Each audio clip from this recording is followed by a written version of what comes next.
اللہ رب العزت نے ہمیں اس دنیا میں بھیجا تو زندگی کا سامان دیا، ہمیں نفس دیا، ہمیں قلب دل دیا، ہمیں روح دی، ہمیں عقل دی، سامان دیا جس کے ساتھ ہماری زندگی چلتی۔ کچھ چیزیں نفس کے ذریعے ہوتی ہیں، کچھ چیزیں قلب کے ذریعے، کچھ روح کے ذریعے، عقل کے ذریعے۔ جسم آیا تو جسم تو خاک میں چلا جائے گا، باقی چیزیں اللہ کے ہاں چلی جائیں گی۔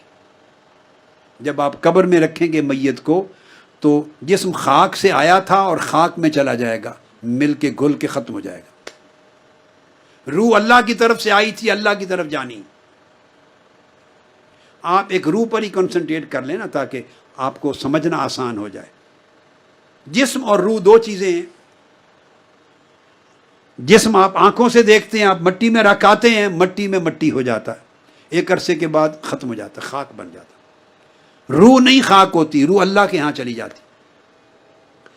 تقویٰ کا معنی یہ ہے کہ اللہ رب العزت چاہتا ہے میرے بندے، جب میں نے تجھے دنیا میں بھیجا تو نفخت فیہ من روحی، میں نے اپنی طرف سے روح دی تھی، تمہارے اندر روح پھونکی تھی، میں نے تمہیں روح دی۔ تقویٰ یہ ہے کہ جو جس حال میں نے تمہیں روح دی اسے حال میں مجھے واپس لوٹا۔ جس حال میں نے تمہیں دی تھی اسی حال میں واپس لوٹا، اسے کرپٹ کر کے نہ لوٹا، داغدار کر کے نہ لوٹا، تاریک کر کے نہ لوٹا، خراب کر کے نہ لوٹا۔ جس طرح روشن، منور، مزین، پاکیزہ، طاقتور میرا ذکر کرتی، چمکتی دمکتی روح میں نے تیرے اندر ڈالی تھی، میرا سامان یعنی میری روح جو تجھے دی، مجھے جب تو لوٹائے تو اسی حال میں لوٹا جس حال میں نے تجھے دی تھی۔ جو بندہ اس روح کے اس حال کو اسی طرح برقرار رکھے جس حال میں اللہ سے لی تھی، اسی حال میں پلٹائے، یہ روح تقویٰ ہے، یہ تقویٰ ہے۔ اب اس کی مثال دیتا ہوں۔ آپ ٹیکسی لے آتے ہیں، کار لے آتے ہیں کسی دکان سے کرائے پر، تو جس سے لاتے ہیں قاعدہ کلیہ ہے کہ نہیں کہ اسی حال میں واپس لوٹائیں؟ بولیں۔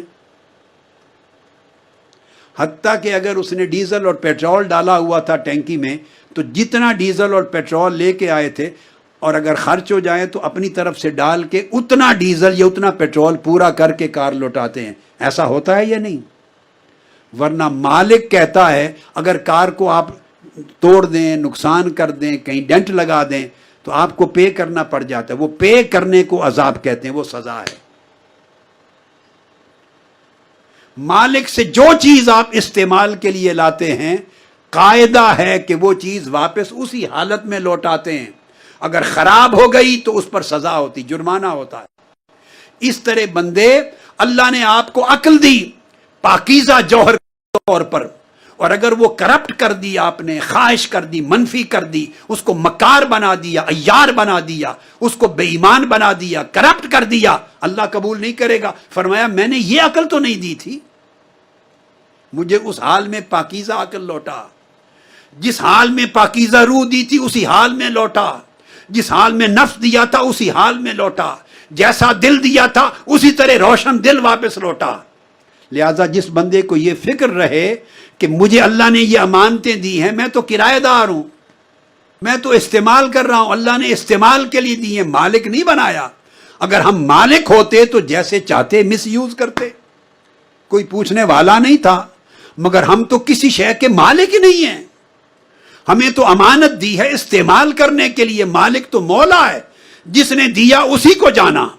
یہ معنی ہے اس جملہ قرآنی کا انا للہ و انا الیہ راجعون، اس کا یہ معنی ہے۔ ہم اس جملے کو استعمال کرتے ہیں صرف موت پر، صرف موت پر، کہ ہم اللہ کی طرف سے آئے، اللہ کے لیے تھے اور اللہ ہی کی طرف پلٹ کے جانا ہے۔ ہم نے استعمال موت کے ساتھ کر دیا ہے، نہیں، اگر موت سے نکال کر اس کو زندگی پر استعمال کر دیں تو تقویٰ نصیب ہو جائے۔ ہم اللہ کی طرف سے آئے اور اللہ ہی کی طرف پلٹ کے جانا ہے۔ چونکہ اللہ کی طرف پلٹ کے جانا ہے تو ہر چیز کو اللہ دیکھے گا، اے بندے میں نے آنکھیں تمہیں دی تھی، آنکھیں کیسے استعمال کی، کان کیسے استعمال کیے، دل کو کیسے رکھا، نفس کو کیسے رکھا، عقل کو کیسے رکھا، ظاہر و باطن کو کیسے رکھا۔ مالک کو ہر چیز جانی ہے، لہٰذا اس دنیا میں استعمال کرتے ہوئے ہر چیز کا خیال رکھیں کہ اللہ کی ملکیت ہے، اس کو بگڑنے نہ دیں، نہ ظاہر کو نہ باطن کو۔ اگر یہ اس حال پہ برقرار رکھنے کی فکر آ جائے تو اس کو تقویٰ کہتے ہیں۔